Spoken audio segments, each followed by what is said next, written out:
Loreen, thank you so much for talking to the national television of Greece. Thank you for having me.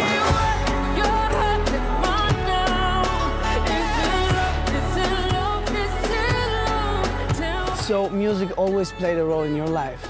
Yeah, you could easily say that. I mean, I think that is partly my purpose and my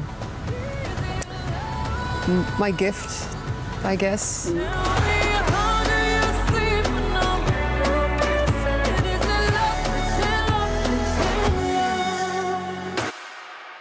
Music is not about, it's not about the mind, it's very much the language of the heart and the spirit, you know. From what I remember as a child, it's always been there. It's like it's always been a part of my life. But I've never really thought that I was going to become an artist. It was actually my grandmother, because my grandmother was a very spiritual, she's not alive today, but she was a very spiritual person. And she said something like, do you think if you have a gift like that, that it's only yours? Everything happens for a reason? Absolutely. You know, I mean, even the stuff that you don't like. And I'm very much, there's so many things that is happening in your life, and in the moment you're like, why is this happening to me? That's why I think, like, when really hardship happens in your life, don't judge it by what it feels like in the moment. You will see later on that you're actually protected or even protecting yourself.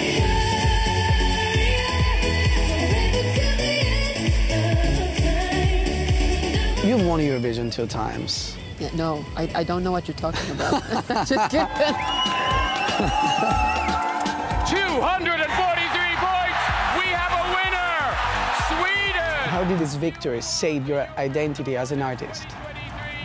The first one was a symbol of trusting intuition. I remember so clearly when I won with Euphoria. That was actually the first time in my life where I really went like, I feel so afraid, but I'm gonna trust my intuition, trust my ideas, trust who I am at the moment, really. And it's always scary when you trust that. You don't know where it's gonna lead or where it's gonna take you. And all of a sudden, this new world opened up. I met people like you, wonderful people. I got to do what I love. And then, the roller coaster came and up and down, and you got to learn from yourself. 11 years. And then Tattoo happened.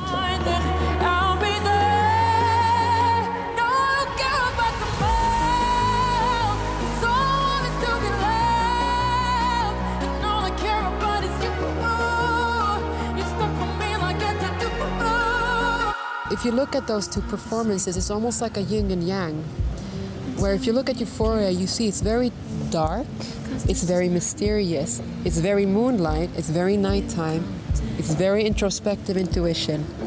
If you look at Tattoo, what is it? It's very light.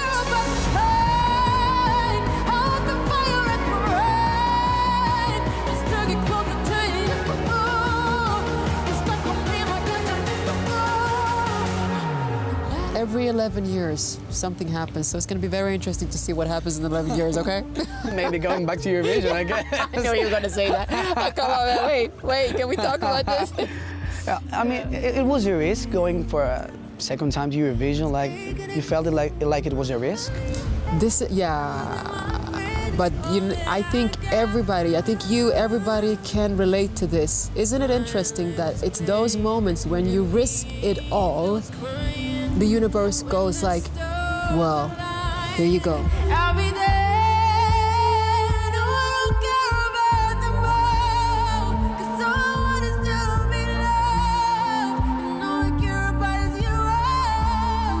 you. Do you feel a responsibility to use your voice for social issues? I've always spoken about things that are injustices that I feel are important, but I've never done it because I feel I need, and obviously I feel I need to, but I've never felt forced to do it.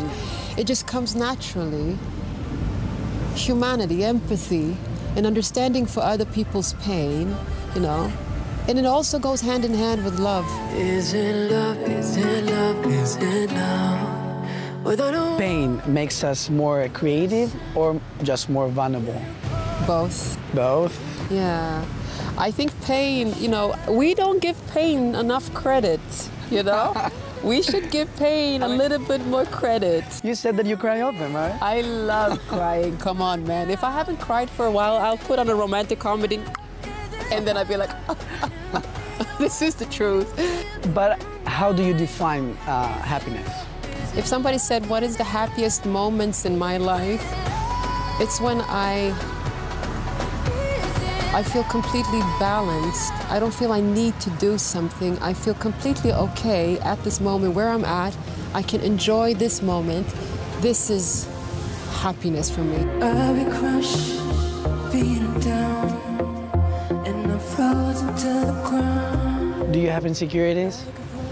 Oh yeah, come on, man. Hello. Every now and then, yes.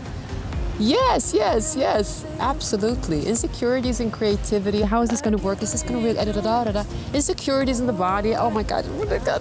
I let that insecurity be there for a while and then I just push it away. Like, we don't have time for this, you know? Mind control.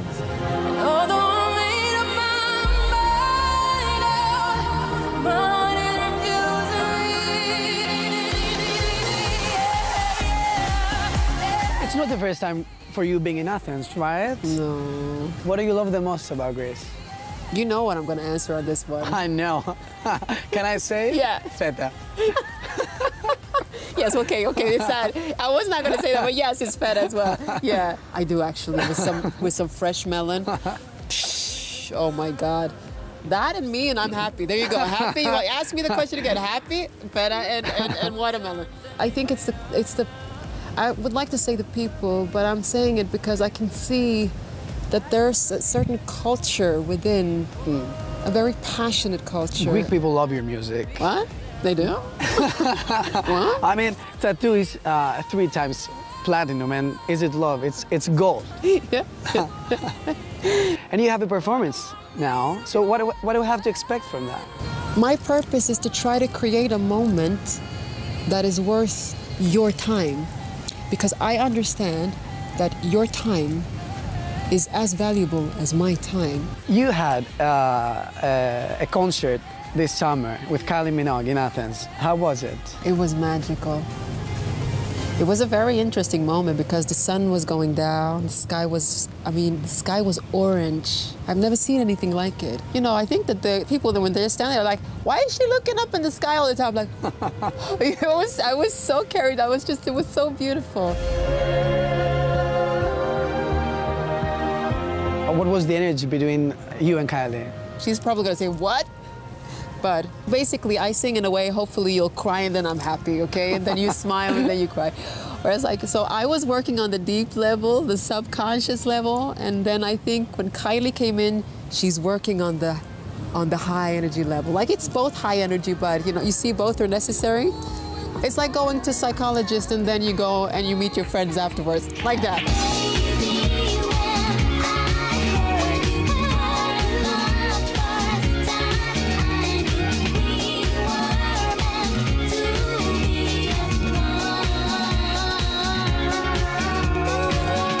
What grounds you in everyday life? I live a life that is very much working with the body. Like I have a very old house, and this old house needs constant fixing, constant working, you know, doing real things, you know, like, you know, being out in nature, cutting trees down. Yes, I do that. You know, fixing a window. Yeah. Taking care of my animals, you know, and, you know, that's what I do. Loreen, thank you so much for your time. No, thank you. This was amazing. I didn't see this one coming. I was like, okay, we're going to talk about, but we talk about beautiful things. I'm so lucky. Thank you so much. Thank you, my love. Thank you.